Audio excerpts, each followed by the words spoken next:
Toilet paper ব্যবহার করো না, পানি ব্যবহার করো না, তোমার শরীর নাপাক।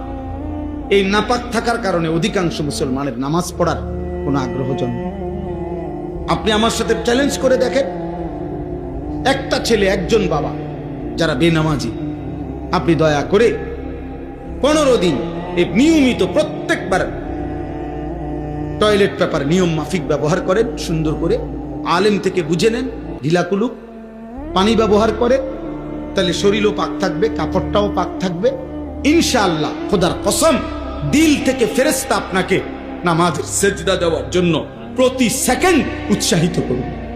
তোমরা ছেলেদের হালাত হলো এই কারণে আব্বা, নারী দেখতে দেখলে, মোবাইলের নারী দেখলে বীর্যপাত হয়, অশ্লীল দৃশ্য দেখলে বীর্যপাত হয়, উলঙ্গ ছবি দেখলে বীর্যপাত হয়, হারাম কল্পনা করলে বীর্যপাত হয়, অসৎ বন্ধুদের সাথে অসভ্য কথা বললে, নারীকে নিয়ে জিনা ব্যভিচারের কথা বললে বীর্যপাত হয়। এতে করে শরীর তোমার নাফাক থাকে, দুর্গন্ধ থাকে। এমন নাপাক শরীরে ইবাদতের আগ্রহ জাগে, এমন অপবিত্র দেহে ইবাদতের আগ্রহ জাগে। আল্লাহ আমাদেরকে হেফাজত